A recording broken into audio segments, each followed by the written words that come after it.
शरीयत से अस्सलाम वालेकुम। तरीक़त में पीर फ़कीर जाइली मदद। आज की वीडियो में हम आपको बताएंगे अल्लाह जिस शख्स से नाराज़ होता है उसकी पहली निशानी तो यही है कि उससे कुरान, नमाज, अहदीस, मजलिसें बयान या इस्लामिक वीडियोस उसका देखने को जी ही नहीं चाहता, या यूँ कह लीजिए उससे देखी ही नहीं जाती। क्यों? उसकी वजह यही है अल्लाह खुद उसके कान, आँख, दिल पर मोहर लगा देता है। ना ही उससे कोई अच्छी बातें सुनी जाती हैं, ना ही वो वीडियोस देखी जाती हैं, और ना ही उसका दिल चाहता है। क्यों? अल्लाह खुद मोहर लगाता है। प्लीज़ काइंडली इस्लामिक वीडियोस को देखा कीजिए, इस्लामिक स्टेटस को देखा कीजिए, अपना कंपैरिजन उन लफ्ज़ों के मुताबिक कीजिए कि आप भी ऐसा हैं या नहीं, अल्लाह और रसूल के हुक्म के मुताबिक काम कर रहे हैं या नहीं। अपने आप को बदलने की कोशिश कीजिए। बात को ज़्यादा हम लंबा नहीं करते, हम साईं शौकत अली कादरी कलंदरी की मजलिस नंबर 29 का हिस्सा 2 शुरू करते हैं। तू उनकी वफा को नहीं जानता, यानी सैयद घराने की बात हो रही है। तू उनकी वफा को नहीं जानता, भूल गया है जिन्होंने तेरी सलामती और बख्शिश के लिए अपना सब कुछ लुटा दिया। तू पूरे जहान को लूट रहा है, लुटाने वालों को अपना रहबर और पीरो मुर्शिद मानता है।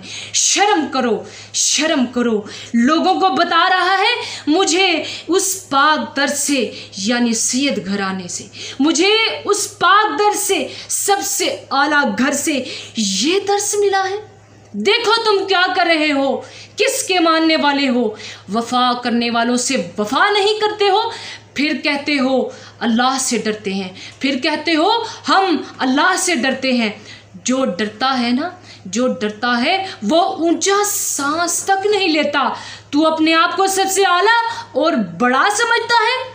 तुझ पर कोई हाकिम है, तुझ पर कोई हाकिम है, तू महकूम है। अपने हाकिम की हुक्म अदूली से बचो, अपने आला हुक्काम से वाबस्ता रहो, इसी में ही उम्मीद बहार है।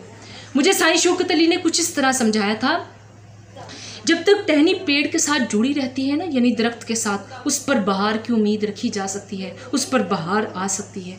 जब वो टहनी टूटकर ज़मीन पर गिर जाए, उस पर बहार की उम्मीद नहीं रखना, और उस पर खिज़ां तारी हो जाएगी, वो मट्टी में मिल जाएगी। जब तक तुम अपने मालिक के साथ वाबस्ता रहोगे, जुड़े रहोगे, उसका हुक्म मानोगे, तो तुम भी अपने आप पर, खुद पर बहार की उम्मीद रखना, वरना कोई बहार की उम्मीद ना रखना। तूने सिराते मुस्तकीम को छोड़कर गलत राह इख्तियार कर ली है। हकीकी मंजिल पे पहुंचने का सवाल ही पैदा नहीं होता। अपने सच्चे मालिक की तरफ जाने की बजाय गैरों के पास जा रहा है, गैरों से मांग रहा है। शर्म कर। नफा और फलाह कैसे पाएगा? बता, नफा और फलाह कैसे पाएगा? सुबह शाम रात दिन बेकार और गैर ज़रूरी कामों में मसरूफ़ हो। आला और नफीस लोग बुराई और बेहयाई से बचते हैं। रिज़्क़ वही मिलेगा कि रिज़्क़ तुझे वही मिलेगा जो तेरी किस्मत में खालिक ने लिख दिया है। हर वक्त उसकी फ़िक्र और तलाश में रहने से कुछ हासिल नहीं होगा। इस जहान को खूबसूरत बनाने के लिए अपनी ज़िंदगी को दांव पर लगा रखा है, और तुझको का आकबियत के ख़राब होने का कोई अंदेशा नहीं है।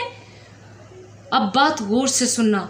ख्याल और रिज़्क़ पाक होगा तो जिस्म और कल्ब पाक होगा, कि ख्याल और रिज़्क़ पाक होगा तो जिस्म और कल्ब पाक होगा। जब नज़र और कल्ब पाक नहीं होंगे, उस वक़्त तक पाक शख्सियात और नेक लोगों से ताल्लुक़ नहीं हो सकता।